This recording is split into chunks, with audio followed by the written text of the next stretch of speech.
I'm Kevin. And I'm Larry. And welcome to Larry and Kevin's Travel Agency. We're a tour guide company coming straight out of Tallahassee, Florida, and we're about to take you on the trip of a lifetime to Greece. But let it be known that we're specialists in ancient Greece and its art. And while we're in Greece, we're going to be teaching you specifically about high classical Greek art. But before we go, we'd like to tell you a little bit about what went on in Greece in the periods of 450 BCE to 400 BCE. Around 480 BCE, there was a shift from the Archaic period to the early Classical period. While this was happening, the Persians were growing in force around 490 BCE, and eventually they had a face-off at the Battle of Marathon, and much of Athens was destroyed during the fight. Following this was the Battle of Thermopylae, where the Spartans brutally defeated the Persians. However, much of Athens was still in ruins, so they had to rebuild it from the ground up. One of the major things they had to rebuild was the Acropolis, which we will show you and tell you all about once we arrive in Greece. But before we go, there are three things you should keep in mind about Greek art: humanism, idealism, and individualism. Humanism is the devotion to the classical spirit and the culture of Greece. Idealism is the quality of believing that ideals and perfectness should be pursued. And finally, individualism, a belief in the importance of the individual. And now...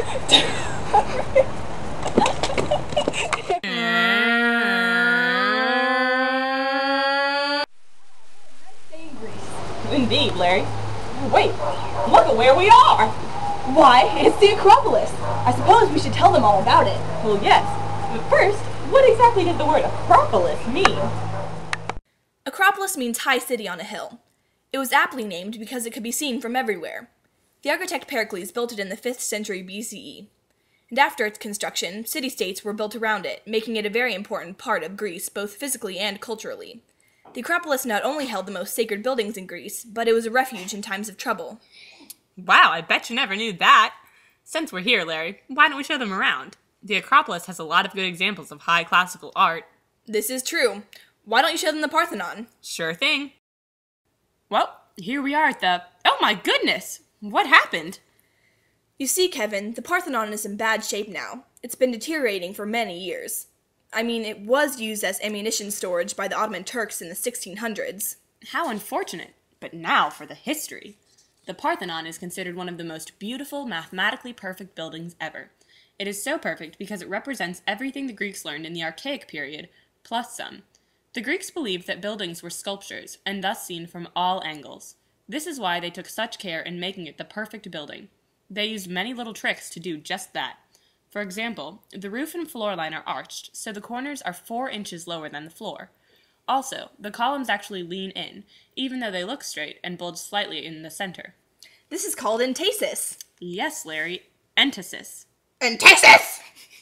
Anyway, as I was saying, all of this made the building look beautiful, even from far away.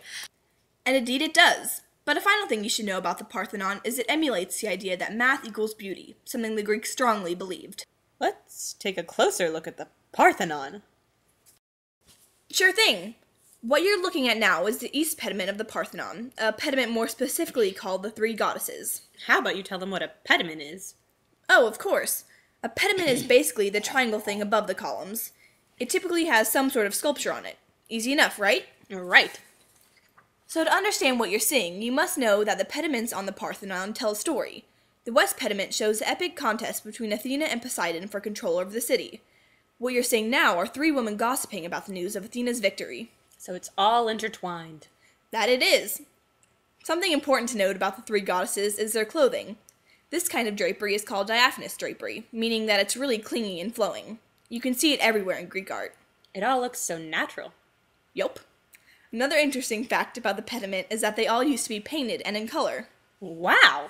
Speaking of parts of columns and whatnot, let me show you all another part of the columns here at the Parthenon. This here is a metope. How about you tell them what a metope is, Kevin? A metope is the square thing above the column but below the pediment. Metopes also tend to have sculpture on them. And, just like the pediments of the Parthenon, each side of the metope has a story illustrated on it. The overall theme of the metope is civilized Greeks conquering subhuman barbarians, as can be seen in this metope named Lapith versus Centaur. This theme is supposed to show you why the Greeks are superior, and to celebrate themselves. You can also tell that the artists were showing off their skills by carving the people naked. Naked? Yes, Larry. Nudity is extremely common in Greek art.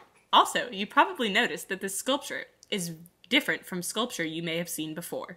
This is called relief sculpture. The degree of the relief is basically how much it sticks out. The lapis for centaur metope is very high relief. Indeed. Well, that it is. What says we go find another building to talk about? Sounds good. Look, Larry! The Eruption is up ahead! Oh, it looks complex. You're right, Kevin, it does. That's because it incorporates buildings that were already there. It was built in honor of Erechtheus, who was the king of Athens, and it incorporates his burial spot. It's also where Athena and Poseidon fought. So much is going on. What else? There's even a rock that has 3 lines in it, which are rumored to be from Poseidon's trident when he and Athena fought. Also, each side looks like a front to try and simplify the already complex building. What you see here is the Porch of Maidens. Those columns are called caryatids, columns in the shape of women. A column in the shape of a man would be called an atlantid. Anyway, the point of those caryatids is to help lighten the load of the building and make it appear effortless and graceful. The 6 women are standing in contrapposto, an ideal and natural-looking stance. You can also see idealism in these columns, because they are young women at an ideal age. Wow, look at their hair!